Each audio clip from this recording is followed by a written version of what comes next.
evening. I'm Coach Christine Tan. So, ang topic natin today is about law of attraction.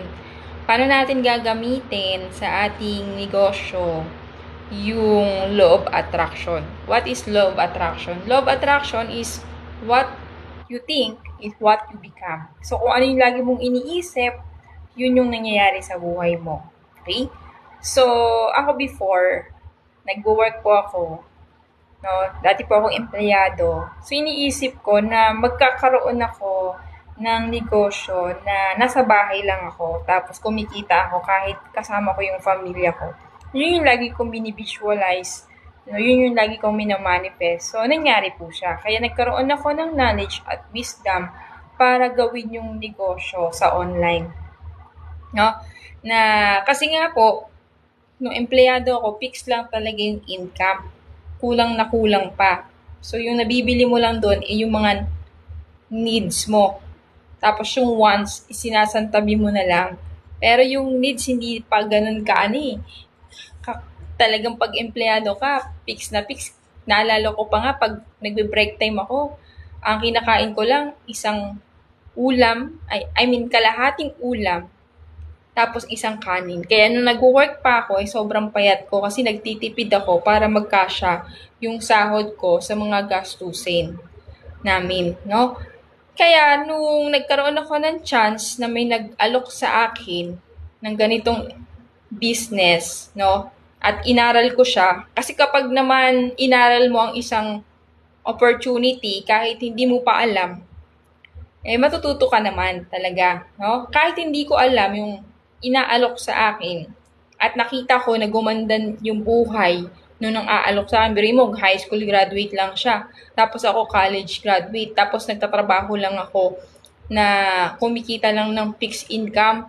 Tapos nabalitaan ko siya, kumikita siya ng times 10 ng income ko. Diba? So sabi ko, anong meron siya na wala ko? Parehas kaming may kamay, may paa. Diba? So anong meron siya? So kahit hindi ko alam yung opportunity, ginawa ko, nag-training lang ako, inaral ko lang. And then, ayun, na-attract ko siya. So, in-attract ko kasi.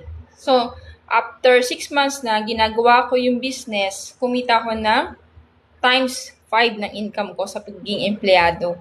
In just every month yon, no? Kaya yung time na yon na kinita ko na yon, after 6 months na tuloy-tuloy, consistent kung ginagawa yung business, nag-resign na ako sa work ko. Pero hindi ko sinasabing mag-resign ka. So, ito ay, ko lang, no? Experience ko para malaman mo na kung kulang yung sahod mo, pwede kang mag-part-time, no? Dito sa ginagawa namin. At ang maganda nito, guys, no? Para siyang e-commerce platform kasi ako na yung nagpapadala ng product kapag may mga nagjo-join po sa team ko. Parang e-commerce platform siya. So, hindi ko na kailangan pang lumabas ng bahay para i-meet yung mga tao na gustong magnegosyo. Gusto maging business partner ako. Sa online lang, no? Sinesend ko lang yung mga product knowledge, product demo, tapos yung marketing plan ng company namin. And then after nun, magbabayad na po sila through, ganun lang yung, yung palitan. Diba? So, bakit ba makakatulong yung law of attraction sa negosyo mo? Kasi ako, piniisip ko lang na magiging top 1 ako, magiging top earner ako, so nangyari siya. So, yung katawan natin, yung utak natin, gumagawa ng paraan para ma-manifest natin yung ganung bagay. So, ang nangyari, nagkaroon ako ng business partner na sobrang lupit. Nagpapasok siya ng 100 package every week.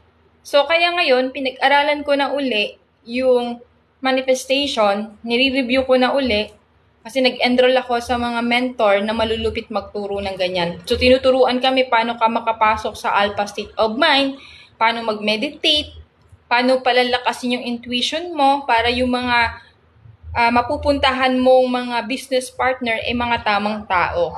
Yung environment na papupuntahan mo, i-fix dun sa pangarap mo. Diba? Yung mga taong mag-guide sa'yo ay makakatulong para abutin yung pangarap mo. So, yun yung tinuturo dun sa law of attraction na nag-enroll ako, tinuturo how to meditate, kasi pag meditate, makakalma ka. Tapos, lumalakas yung intuition mo. Kaya kapag meron kang kausap na tao, alam mo kung mabuti ba ito o masama ba ito, di ba? So, yun yung kagandahan kapag natutunan mo yung pinag-aaralan ko, no? Kaya nga naggumawa ako ng course niyan, yung tinawag kong 40 Days Audio Programming. Kasi meron tayong programming. Nung bata pa tayo, may program tayo negative programming. Kaya nga may mga tao na bakit sobrang hirap, may mga taong sobrang yaman. So, sa mga sobrang hirap, lagi iniisip na wala siyang makain, wala siyang pera, sa Pilipinas walang opportunity, kaya walang tumarating na opportunity. Pero yung mga sobrang yamang tao, iniisip nila ang pera ay madaling hanapin, ang pera ay kusang dumadating, at maraming opportunity na dumarating dito sa Pilipinas na pwede kang kumita ng malaki na kahit hindi mo na kailangan pang pumunta sa abroad para magtrabaho. Kasi same lang naman, no? Same lang. Kung magkano yung kinikita mo sa abroad, pwede mo rin kitain dito. Tapos, kasama mo pa yung family mo. Yun yung kagandahan. Diba? Yun yung